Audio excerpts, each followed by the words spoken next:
The Kalb Report is funded by a grant from the Ethics and Excellence in Journalism Foundation.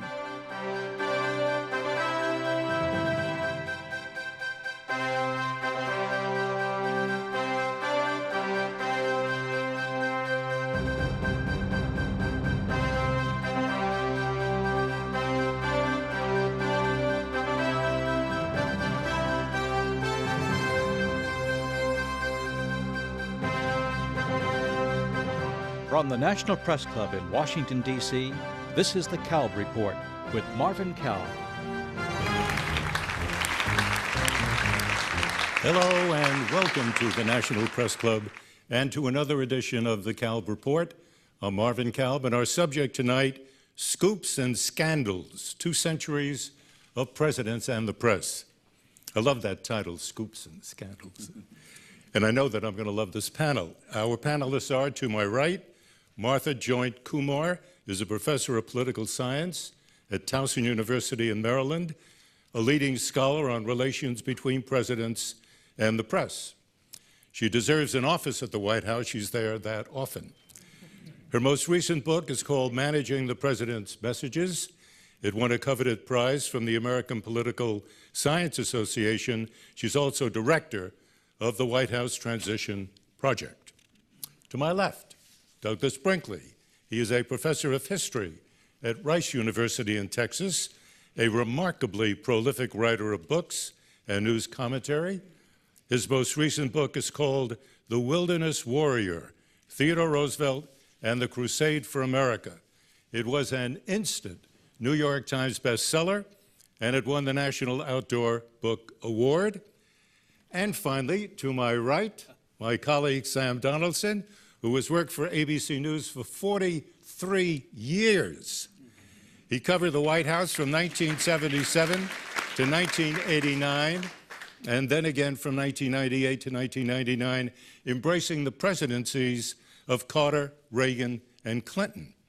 He has anchored primetime news programs and been a regular commentator on This Week, ABC's Sunday morning interview program, and he's also won just about every prize that a journalist can win. So welcome to you all. Thank you very much for having me. If I make an assumption that most presidents really don't like the press, I think it was Richard Nixon who said, the press is my enemy. I didn't say it quite the way he did. Personally. Was there ever a president who really liked the press, who enjoyed the press? I mean, aside from Andrew Jackson, I think, who actually had reporters in his cabinet. Yeah. Martha. Well, one president, I think, who liked the press was Gerald Ford. Ford was always very willing to talk to reporters when he was in the minority leadership in the House of Representatives. I know Tom DeFrank talked about how in a discussion with Gerald Ford once he became vice president, he said, you know, he would need to find out things about him, what he was doing, and what number should he call. And he said, and so he gave Ford gave him a number, and so he said, and who will it be that answers? And he said, me. That's my phone. And that was pretty much, yeah. Really? And that's, I think, very much the relationship he had. Most presidents, however, have one of tension, but at the same time cooperation, because they need the press and they know it, but they get very angry with the press. But Doug, why is it that presidents don't like the press, since it would make sense to me that they ought to? Well, I think it's a love-hate relationship, and I think they do like some members of the press that's friendly to them. And all of these presidents cultivate a relationship with some reporters. Now, there used to be establishment reporters, even by the 1960s, somebody like Scotty Reston. You know, people trusted. He was part of the Eastern establishment, or American establishment. Somebody like Lyndon Johnson may have had Drew Pearson as the secret weapon. Everybody liked you, Seide. But very few presidents really enjoy, I think, feeling that they're going to expose themselves. There's a risk involved with the media. I agree completely with Gerald Ford, and I'll just add another one that actually enjoyed this process, and it was Theodore Roosevelt, because TR was such a great writer himself and made it in life writing books on the Dakotas and Navy history, and kind of saw himself as an honorary scribe. But he would have reporters come around him all the time, take them with them on his rolling White House, But supposing they didn't write what he wanted them to write. He'd slay them. It wasn't so much that they wrote, if he had a high integrity factor and he felt they were doing an honest piece, he'd take it. After all, Roosevelt, TR, is the person who embraced somebody like Upton Sinclair in the jungle on the meatpacking industry of Chicago, but he's also the one who used the Swift line from Gulliver's Travel, Jonathan Swift line about muckraking and what a low write it was. So here on one hand, he's always touting journalists, on the other he's whacking them, and he was not afraid to go up against the press barons, which is a different question. You're looking at Mr. Murdoch today, but think about when TR was president with Pulitzer or the Hearst, and these were power brokers, press lords, and that's a whole other relationship than just the reporters that are trying to run your story every day. But Sam, from your experience, can we argue that it ought to make sense for a president to be nice to the press because he's apt to get better coverage that way? No. No. No, I don't think that it's a question of better coverage. I agree with Martha on Jerry Ford. He kind of liked us. He knew us from the House when he was there. And we kind of liked him and all of that. I never got my opportunity to get my teeth into TR's flanks. But another one I got to tell you, Ronald Reagan sort of liked us because he was sure of himself and he thought he could handle us. And until the end, when times got bad, he generally did. And he played off of us. He used us. Unwittingly, I was often Mr. Reagan's straight man. Early on in his first term, when he was going through a very severe recession, and his popularity dropped to 37% approval by George Gallup. I mean, Obama's not there yet. He may get there, who knows. I rose at the press conference and I said, Mr. President, tonight you blamed this continuing recession on mistakes of the past in the Congress. Doesn't any of the blame belong to you? Yes, he said, for many years I was a Democrat. Can I add something to that one? By all means, sir. Yeah, one of the things about, I recently read, though, Ben Bradley said that the Washington Post was easier on Ronald Reagan than other presidents in his lifetime. I was a little taken back at that, but the argument was that with the attacks on Lyndon Johnson and they're kind of ripping away at his administration, the war with Richard Nixon and the Pentagon Papers and all of that. And when Carter came in, he was the first Southern president, since Zachary Taylor from the Deep South, and there was a cultural thing. And then Ben Bradley liked the Kennedys, and Carter wasn't a Kennedy. So there was all that. So by the time, there was like an exhaustion in the country by '81. And the media was lightened up on Ronald Reagan a little. Part of it was with the genial humor. But 2 months, remember, Reagan's president, he gets shot. And it's March '81 here in Washington. And, he was recovering for that first year. I think he held the fewest press conferences that first year of any president since Woodrow Wilson. Yet the press didn't take it out of his hide. And the kind of the cult that he's a genial, nice guy, which he kept all of his life, I think, spread even more. Look how he worked the press in the town. When he was elected, before he was inaugurated, he came to town, and at the F Street Club, he invited all the prominent Democrats, including Ben Bradley, although a newspaper editor, and Bob Strauss, and all of the big Democrats, just to get to know them. Now, that didn't earn him their votes at any point, but he turned out to be someone they thought they could work with, and he was very pleased. Let us go back way beyond here, Ronald Reagan, and go back to George Washington. Well, George Washington, hold on, is the role model for everything that is gloriously American. And yet, when he was on his way to being inaugurated, he canceled, I'm told, 30 newspaper subscriptions because he was fed up with what it is that they were writing. It's also been said that he was hounded out of office by the press. Now, to begin our discussion of George, is that true or is that false? Martha? No, I don't think that it's true that he's hounded out of office, but he certainly didn't like the criticism. But as we've seen, no president has. But he understood the importance of the press. They created a newspaper. This was the beginning of what became the partisan press, where a president would create his own newspaper and provide information to it. The critics would establish their opposition newspaper as well. But he established one in New York that followed when they came to Philadelphia. And then once they came to Washington once Washington was developed in 1800 after his presidency. Then the Federalists have the National Intelligencer. And those papers would provide information because you didn't have just press releases going everywhere. You had them through the paper, and then other papers around the country would pick it up.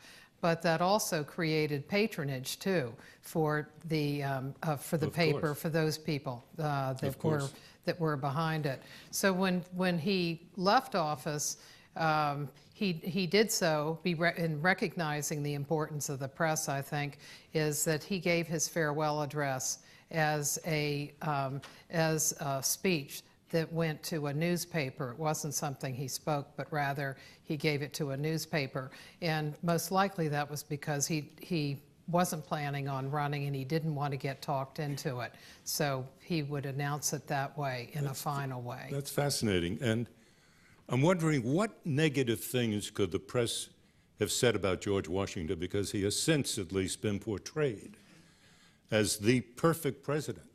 Well, I'd recommend reading a book by Ron Chernow that came out this year on George Washington. It's excellent, wonderful biography.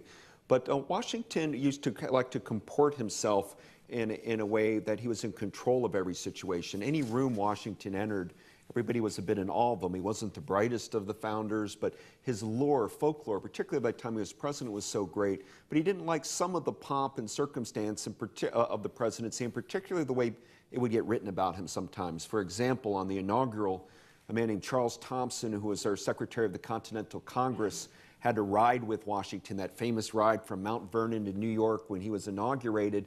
And a lot of these reports were overemphasizing what Washington, where he slept, what he ate, well, all of that stuff. And he did not want that? He wanted to be treated in a professional way, and it was starting to become what you might call tabloid way, some of it not negative necessarily, because he wasn't an innate politician. He wasn't telling every group he liked what it is. In fact, once he got inaugurated, quite remarkably, he disappeared and just started roaming around the countryside talking to people. He wanted real people's views, not the filter of the news sheets. That's fascinating. Let's go to our third president, Thomas Jefferson. Brilliant, I think we'd all agree, yes. And I'm kind of curious, Martha, why was it so important at that time for this new young republic to have, quote, freedom of speech and of the press, that kind of guarantee in the First Amendment? Well, you would need it because you wanted to make sure that all viewpoints were guaranteed, and if it wasn't guaranteed, then you would have incursions upon it. And so the framers in Philadelphia thought that it was there, but the public had to be reassured. With the ratification, they had to be sure that, in fact, there would be a freedom of the press that was guaranteed. Fascinating. And also, Jefferson on this very point was sort of a study in contradictions, because at one point in his career, he made that famous statement, quote, "Were it left to me to decide whether we should have a government without newspapers or newspapers without a government, I should not hesitate a moment to prefer the latter." But at another point in his career, he offered this totally disparaging critique of newspapers. Advertisements, he said, contain the only truths to be relied on in a newspaper. So which Jefferson is the real Jefferson? It's a wonderful question, and the answer is both, and I think you'll find that with most presidents, particularly the first-class ones, meaning you like the idea of the free press and the First Amendment, but when you're starting to get hit or you're reading false things written about you, you get very angry. And he was in a bitter election in 1800 with John Adams, and the Democrat Republicans versus the Federalists, and papers were saying the most horrendous things. I mean, if one of the points of history is to remind us that our times are not uniquely horrible and grotesque in politics, just look at the mudslinging between Adams and Jefferson camp, and those things hurt when people were questioning his belief in God or questioning his personal relationships with people, and an anger kind of stewed him. And one other point, when you mentioned the farewell address, keep in mind, like Jefferson never delivered a State of the Union address. They were always just handed out. And then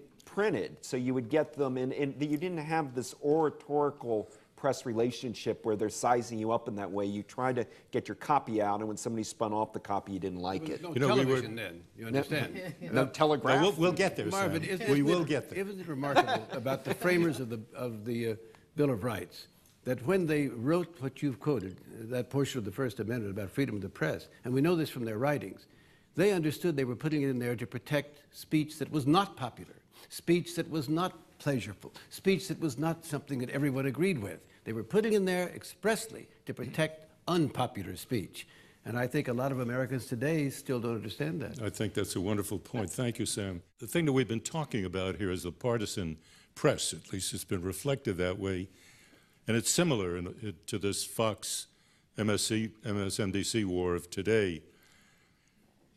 But that partisan press changed. And we know about the sort of the arrival of the railroad, and we know about the invention of the telegraph. But how did these things change journalism? How did it impact on journalism? It brought about a more objective press. Like when you How? have wire services, the wire services are going to be servicing papers all over the country. And so they need to have an objective press. They're not, they don't want to be partisan. So, Did this grow out of the arrival of the telegraph first? well, the telegraph is about 1844. In the 1840s, right. And so the wire services are later, but not that much later. But you just gradually have several things coming together. That you have the creation of the government printing office, and that one of the things the partisan press did, the way they made money, was through printing. And so once the government printing office, in effect, takes that away, there's less incentive for them. And the presidents themselves were less keen on having a partisan press. And so gradually it just runs out. Right. Doug, let's focus for a moment on Lincoln, the press, and the Civil War. I mean, obviously, slavery was the hot issue and the country was being torn apart. But what was Lincoln's relations to the press during the war? Well, just think when he ran for president, he had his Mr. Scripps of Chicago Tribune wrote his campaign biography. It was a little pamphlet, a 34-page thing. So you have a major Chicago newspaper person backing his action and actually writing about him.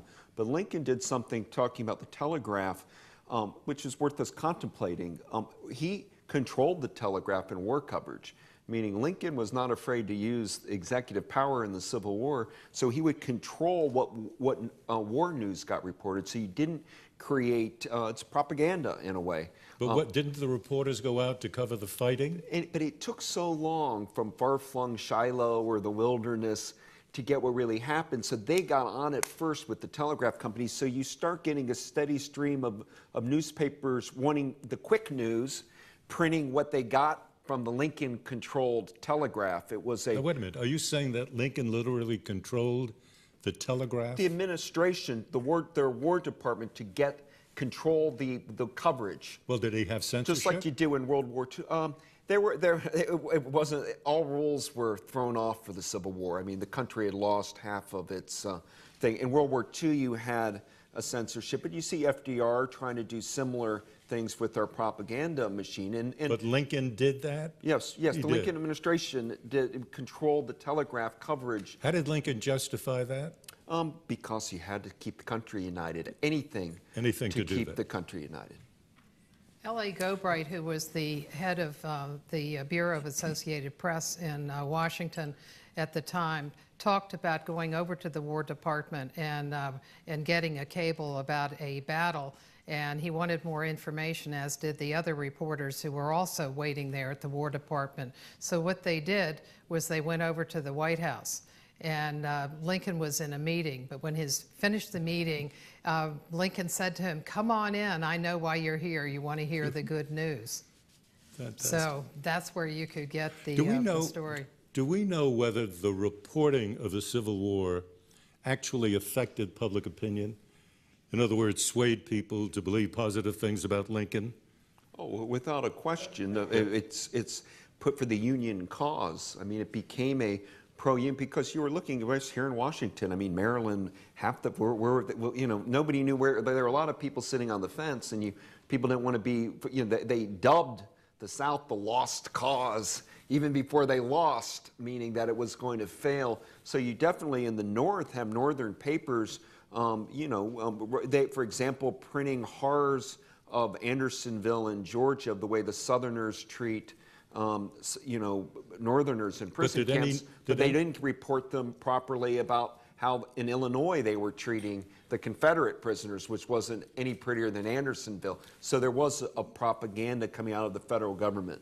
But turn that around. Were there Northern newspapers that questioned Lincoln and what it is that he was doing? Yes, and because he had to run for re-election in '64, and there was some tough coverage because of the losing Bull Run and McClellan's strategy, and he eventually has to can General McClellan, and there were a lot of people questioning Lincoln's ability at leadership, but from an official battlefield report, the government was able to try to at least stay on top of that if they didn't always win the game. Let's jump ahead now to the beginning of the 20th century and Theodore Roosevelt. Did presidents begin consciously at this point in the 20th century, consciously to manipulate, or if that's the wrong verb, to use the press to advance their own agenda, their own careers? Sam? Well, yes, quite clearly. Television hadn't been invented when TR was there, but he did a lot of things which we would think of today as the presentation. The way he carried himself was him, but the way he talked, the way places he went, the way he conducted himself, White House waiting for his daughter, all of this. I don't begrudge him that at all. I wasn't invited, so I didn't attend. But I think while the early presidents, and I defer to both Martha and Douglas on that, as we move toward the middle of the 20th century, clearly they understood radio and then television eventually would be the dominant medium that they would use. And now it's the internet. We will get there. Martha, you were about to make the point about Roosevelt? Before Theodore Roosevelt came in, the presidents preceding him had a sense of the press and their need to use it and the advantages of it. So you have Grover Cleveland having an aide, Dan Lamont, who was briefed to press on a regular basis. And Cleveland himself didn't like dealing with the press. He was a hot story. First, you know, during the campaign when the issue of the payments to an illegitimate child came up, and he certainly didn't like that. And he didn't like the coverage that he got for his wedding. He married a woman who was 27 years his junior. And as you can imagine, Francis Folsom, that was a big news story with reporters following him on his honeymoon, which he didn't appreciate, but at the same time, he knew that reporters needed information, and so Lamont did it. And Benjamin Harrison, when he was traveling by train, and Cleveland too, they took reporters with them. They did. Yeah, I mean, they had a small group. You know, maybe there would be 20 people and 2 of them would be reporters. So Theodore Roosevelt then, Doug, was not the first in the line to really consciously use the media. No, he was very good at it, but we might want to throw into the hopper here photojournalism and how image now, and the early presidents we were talking about, without photography, cartoonists really held sway, and they continue to hold sway. They still do today a lot. It's a different form. You have satirists like Jon Stewart or something that are so popular, but once you got photos, people were trying to manage their image now. It wasn't up to the person doing the cartoons. So you have a very studied Abraham Lincoln, you know, photographs on an image that he wants to portray, whether it's his height or his look, on a series of them. And with Theodore Roosevelt, he kind of, just as the White House used to be called the Executive Mansion and he called it the White House, he kind of opened it up more than any president in the idea of spinning stories and using cartoonists. For example, I wrote on conservation recently, and Ding Darling was a cartoonist, and Roosevelt just calls him in. Most popular cartoonist says, "I want you to start going after big timber in your cartoons."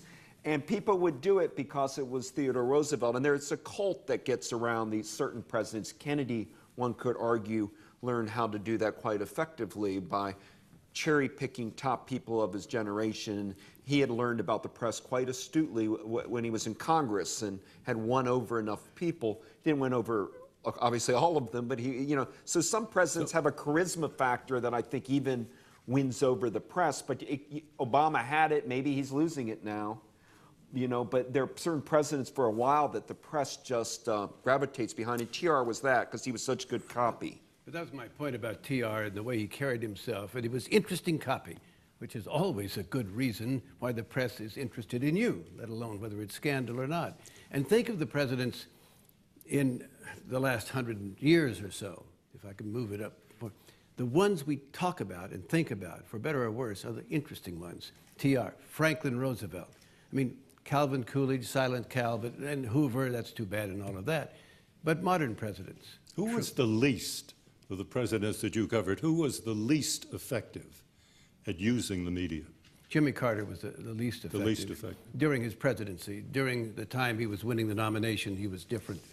But he was the least effective. Let me just take one moment now to remind our radio and television audiences that this is the Kalb Report. I'm Marvin Kalb, and I'm discussing the relationship of presidents to the press with historian Douglas Brinkley, political scientist Martha Joint Kumar, and journalist Sam Donaldson. Let's talk now about the new technology as we try to understand this relationship. We know Franklin Roosevelt used radio for the fireside chat. We know Kennedy, we've discussed this already, and Ronald Reagan used television very effectively for a whole lot of reasons. We know Barack Obama is using the internet in 100 different ways. My question here is, what's the point of it all? Is it that the presidents are simply using the new technology because it's there to advance their own cause? Or are they also using that technology to go above the reporter, directly to the people, and sort of make the reporter irrelevant to the process of communicating a message directly to the public? The president always has felt that he has a right to get to the public, and so he wants the most direct route possible. James Haggerty has an entry in his diary when Eisenhower starts televising his press conferences in January of 1955. And Haggerty noted, "To hell with slanted reporters, we'll go directly to the people." And so I think they see the press as a vehicle and that they can use. Eisenhower started the modern television press conference, but it's worth noting that they were not live. And one of the reasons was, after the press conference, which was recorded on kinescope, it was ready, Jim Haggerty, the press secretary, would decide what could be used and not used. And we in television, I wasn't present myself, but I take responsibility for my colleagues, thought that was fine. We had no choice. And one of the reasons was President Eisenhower could not put together an English sentence always that had a verb, a direct object, and an agreement. And so he wanted to save the syntax and also pass on what the president said. So unlike other presidents I've known, afterward you didn't have to go around and say, well, what the president meant to say. You understand that the president didn't mean that, actually. He was speaking metaphorically to try to clean up the act. But with Eisenhower, was the text of the news conference public information that could be used by the reporter? Yes. So how did it work with the televised sections? Did Haggerty literally approve what the network could use? The text was there. No, but what could the network... Marvin Kalb, operating in those days, could read the text. And the technique of putting up graphics was so new that maybe once in a while. But you couldn't show President Eisenhower himself saying it. You could simply said, he said this. Oh, I see. I see. Did you want to add? Yeah, I mean, we should also keep in this discussion, I think, the complicity between power and the press, also. I mean, just think, and I think Watergate shatters that. Maybe it was Johnson in Vietnam. Maybe it's when Walter Cronkite went on the CBS, special report from Vietnam after the Tet Offensive. I don't know the exact, it's somewhere there around Cronkite to Watergate in that period. But think Franklin Roosevelt had polio, was in braces. To come up on the stair here, he had come in a wheelchair, have to be helped up, and nobody would even photograph him in a wheelchair out of deference to a president. If a president of the United States had told a reporter or got the word out, don't print something, it's really bad for American national security, there are many instances where reporters would do what they thought was collectively best for the country, particularly FDR in World War II. But look at John Kennedy's sex life. I've interviewed a number of reporters who say, oh, we knew about this, we knew about that. I was recently looking at a diaries of a reporter who knew about it, unpublished diaries of a New York Times reporter, but they didn't report it. And it changed. Why do you think they did not, and why do you think that they are now? I think that we're now creating, reporters have become, become celebrities. You make your news by I got you, and in a TV culture, people work up their own brand, not the newspaper brand as much, that you become. I would quarrel a little bit with that. And going back to there are Roosevelt, many reasons is one. Roosevelt held news conferences in his office, off the record. Yeah. And if he didn't like a question, he'd say to the reporter, go sit in the corner and put on the dunce cap. Oh, he only did that once. Come on. Well, all right, so once is enough. I mean, I can think of many things where that would be the case. Ask Richard Nixon. But the point, well, but the point that I was going to quarrel with you about was the fact that it was the celebrity. I think it was different than that. I think for my generation, I'm an old guy, for my generation of reporters, the war, Vietnam, and the lies about the war, and then Richard Nixon, and the lies about Watergate, made us think that, no, when I first came to this town in February of '61, yes, I was aware that the really big guys, and most of them were men in those days, vied to be friends with the President of the United States, vied to be friends with Senator X and Senator Y, have them over to Georgetown to the Arthur Kroc, the great New York Times columnist, would have the Secretary of State over for dinner to instruct him as to what might be a good thing for the country. But well, I saw that, and I must confess, maybe I aspired someday I might get invited. But those two seminal events that I've mentioned taught our generation, no, you don't want to be friends with them. You could be civil, obviously, but the job is to try to hold the feet to the fire, find out what they're doing, make them explain themselves if you can. Sam, is a White House reporter today as powerful and influential as you were during the Reagan time? No, I was in the reflected glory of Ronald Reagan. You couldn't be standing near him without taking notice. No, but you were the only one who did. I was not the only one. As I say, I played straight man unwittingly to him. And I think there were other reporters then and today, but it's much tougher today. Why? Because, beginning with Reagan, really, you asked me about Jimmy Carter, at least effective. One of the reasons was they didn't really try to manage the press. Hey, at the beginning of his administration, we would go in his office to watch him get diplomatic credentials from every ambassador who would come to town. We walked with him in planes and elsewhere. You never heard me shouting at Jimmy Carter. It was known as near as I am to you, the Secret Service would be around him in their diamond formation, but they knew I was not a threat, at least physically, to him. But beginning with the shooting of Ronald Reagan, and I was 5 feet away from Hinckley when he shot Reagan and 3 other people that day, the security tightened. The Secret Service began to be used by the staff for political purposes. Keep the press away. Why? Because you think that they've been checked out? No, keep them away. And the Secret Service did what, of course, they were asked, in fact, told to do. And beginning with Reagan and the people from Hollywood who knew how to stage it, I mean, I used to marvel at it. It was wonderful. Here would be staging by the late Michael Deaver. Point to Hawk. Here's where the sun is. Bring the old veterans who climbed the cliff that day to murderous German machine gun fire. Put them just right there. Script by Peggy Noonan. These are the boys. Point to Hawk. These are the boys who helped free a continent.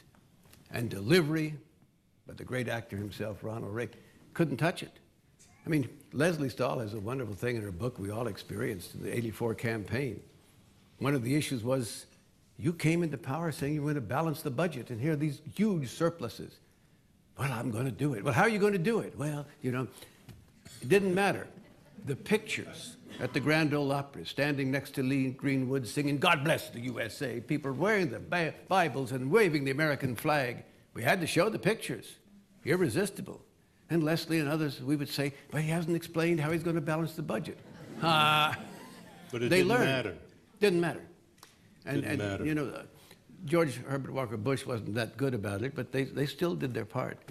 But Bill Clinton, quite good as a person, this guy, you know. I don't have to tell you about him. But help me out with this, that Franklin Roosevelt and Ronald Reagan are held up as really the great president communicators of the 20th century. How did they do it? What was their magic?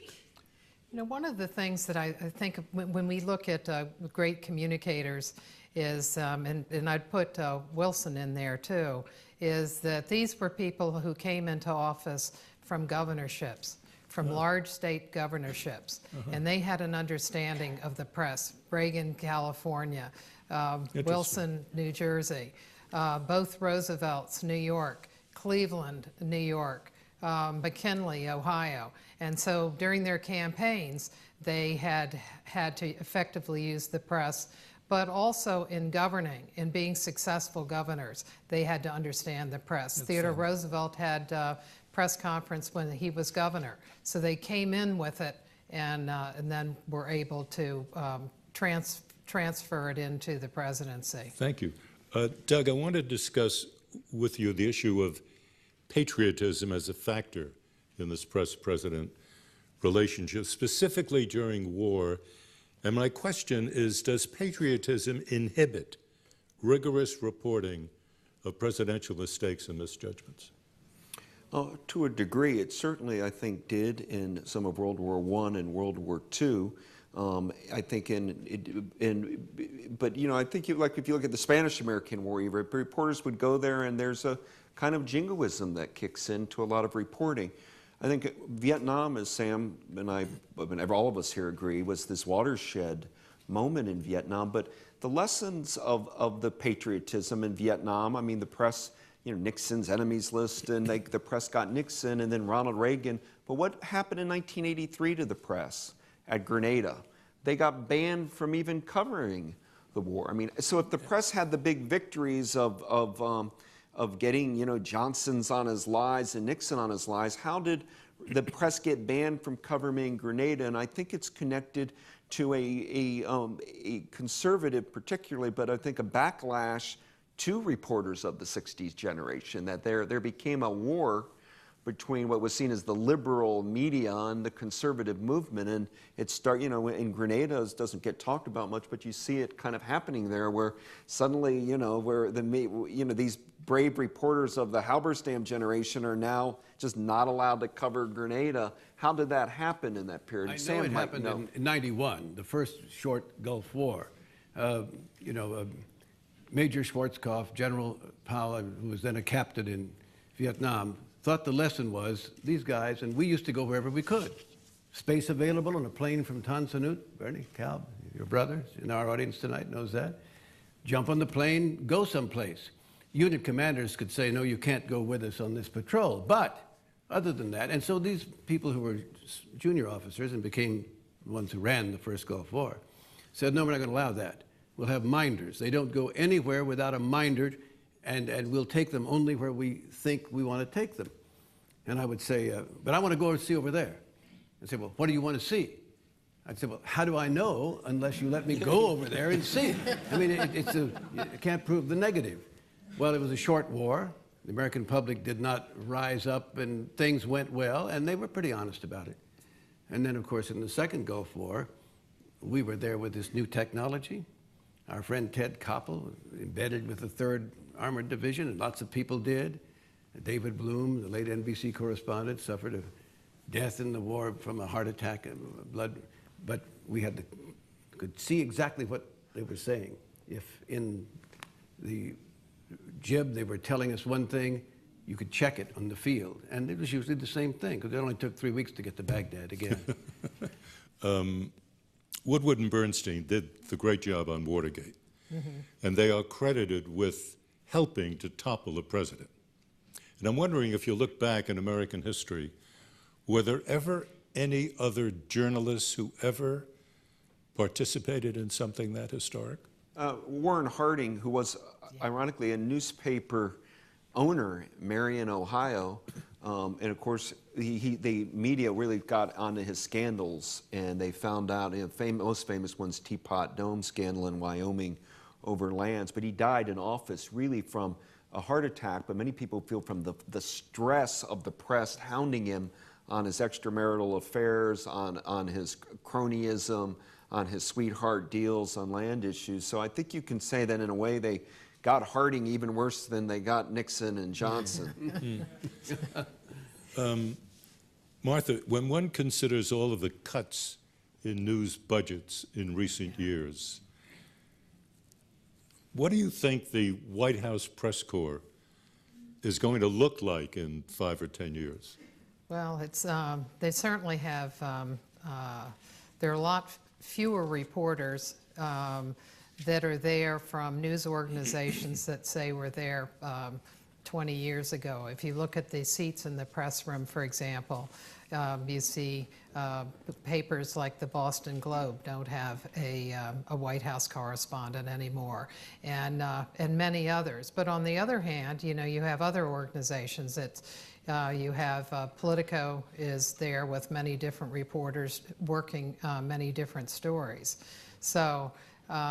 You think it'll just be a changing of seats? I think there's a changing of a lot of people not working on a briefing, but rather getting their information elsewhere. The whole nature of the news cycle of when people need information, it used to be that, let's say, for you all, you had one program a day that you were working on, the evening news, or unless you were doing the radio as well.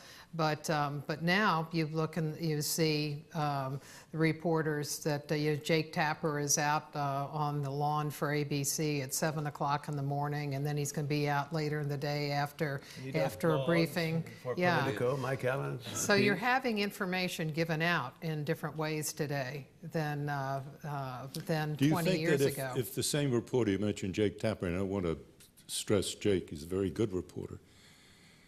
But does a reporter now, Sam, perhaps you're the one to answer this question, does a reporter now have the time to really be as good as perhaps he once was, focusing on one broadcast, spending the whole day going after that piece of news, whereas now he or she may have to stand on the lawn or do something on the internet all the time?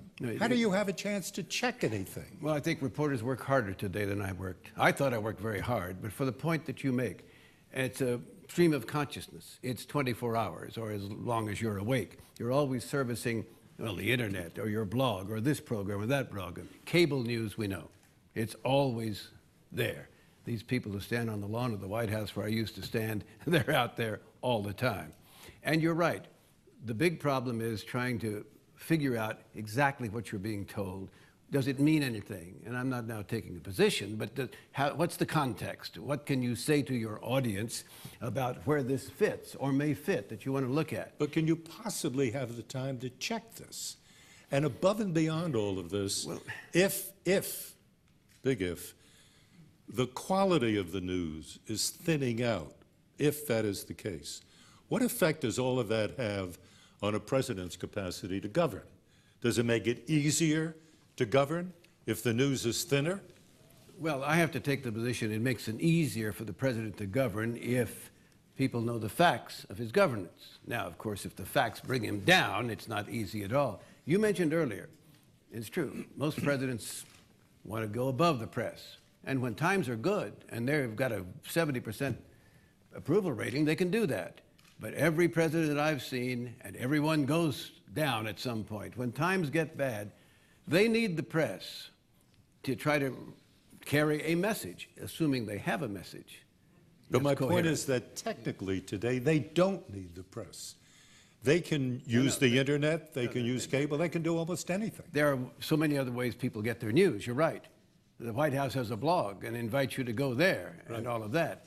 But still, we have to believe that the so-called mainstream press, meaning, let's see if we can find some facts here and bring them to people, and maybe tomorrow we have to say, oops, we made a mistake, we have to correct that, is still something that the majority of Americans want. They really do. I'm not talking about Americans who simply want their views validated by the left or the right, by the talk show hosts that do that. More power to them. I believe in the First Amendment, remember?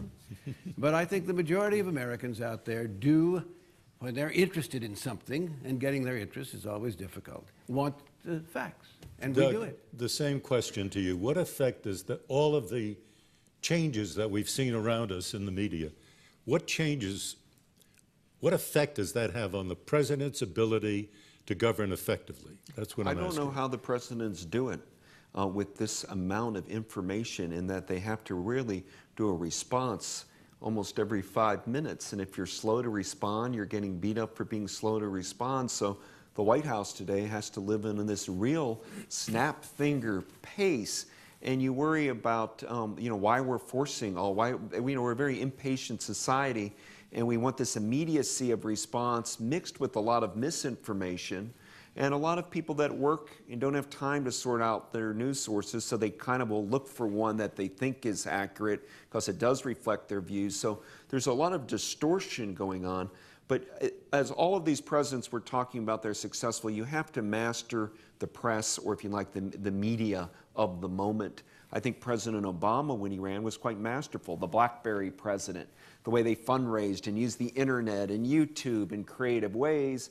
But you're also seeing look at Sarah Palin right now on the conservative side with their Alaska Live show that then connects with talk radio and those shows. So it seems to me a nonstop game. It hasn't changed since the beginning of our country, really, of trying to get your message out there. It's just so much faster than ever Today, before. with television, I make the point that I think presentation is so dominant in the short run, even more dominant than other factors, such as character or issues or positions or ability.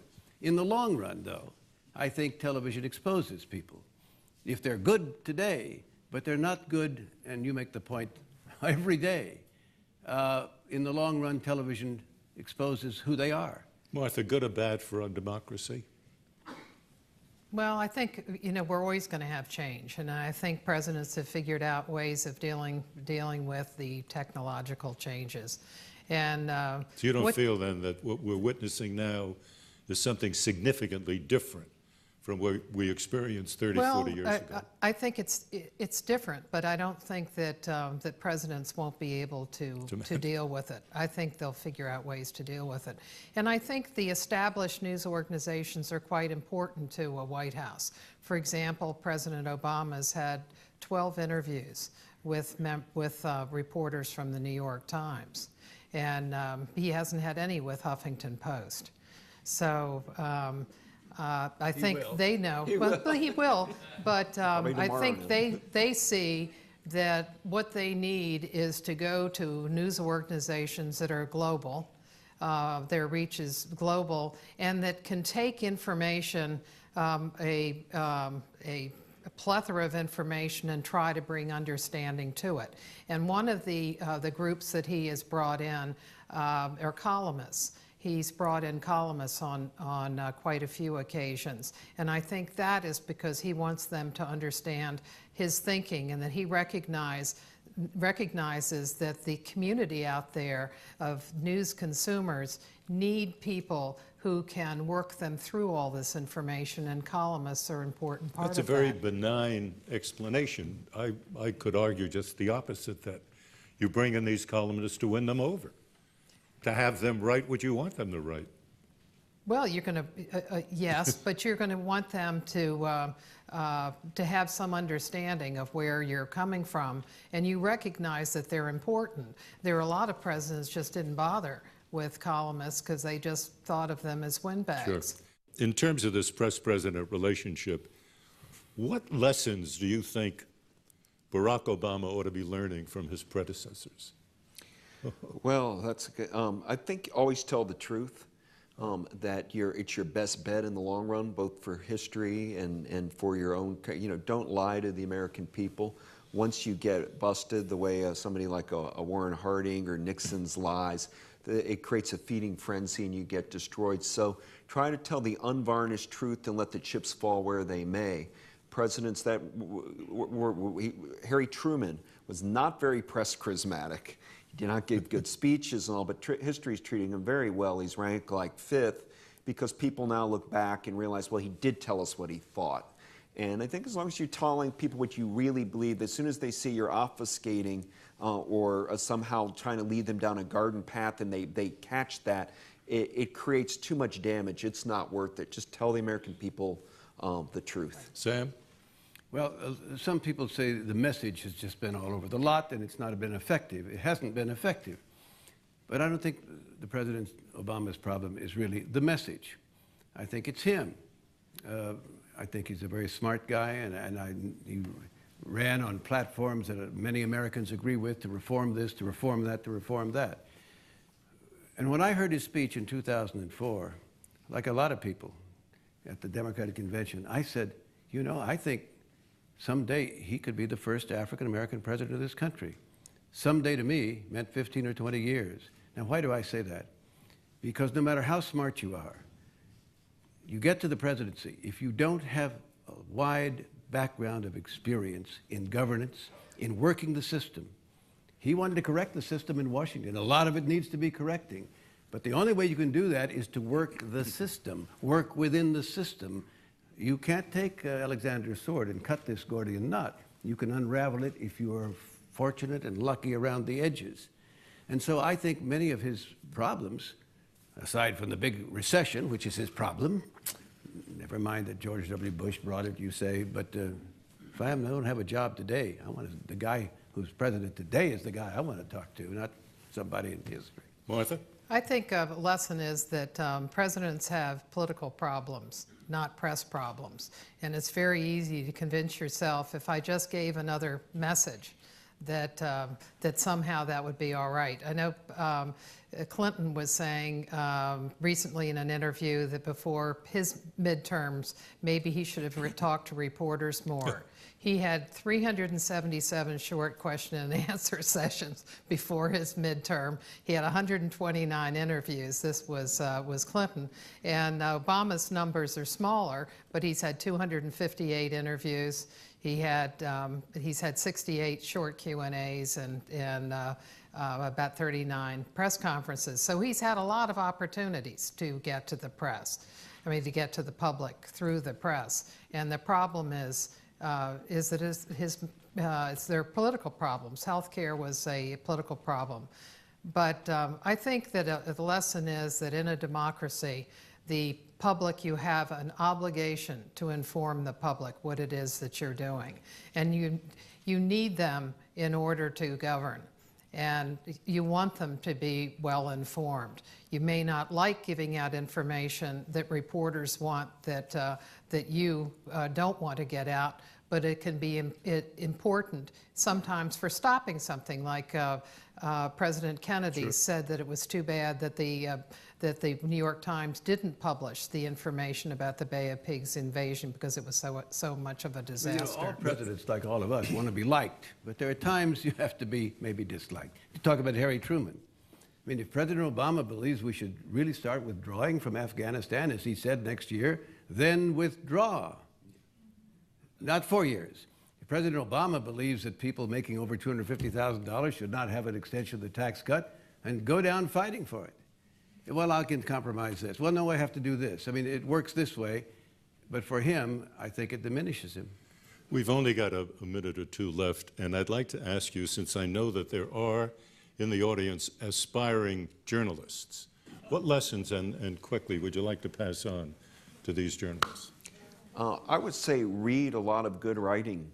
Read the great reporters. I mean, read somebody like David Halberstam, and if you're into television news, watch clips of somebody like Sam Donaldson and how his interview style or Marvin Kalb. No, but I mean, you know, look at the greats. I'm a historian, so I look at the past, and you know, I'm amazed. I talk to a lot of journalism students that don't have a history background, and you need the history in order to cover contemporary events properly. Martha. I would say that your role is a key to the success of our government. Here you go. That what you discover about how the government works is going to be crucial for the understanding of all the citizens. And I think it's a very noble profession, and I think you're going to be able to find work, and maybe a little different than it is now or was a few years ago. But we always are going to need journalists. Sam, you got 15 seconds. Throw yourself into it. Make it your passion. You're not going to go scuba diving on the weekend or skiing with your friends. You're going to work hard because you're going to love it. It's exciting, but you're not going to make a lot of money. You're not going to be famous in the way that celebrities are famous. But you will do something that when you go home and someone says, "What did you do today, dear?" You can say something other than, "I put the square peg in the square hole past the potatoes." I think our time is up now. I want first to thank our wonderfully attentive audience here at the National Press Club. I also want to thank our extraordinary panelists for their insights and knowledge, wisdom, and equally important, our thanks to all of you on radio, television, the internet, for listening, for watching, and please for upholding the values of a free press in a free society. But that's it for now. I'm Marvin Kalb, and as Ed Murrow used to say, good night and good luck.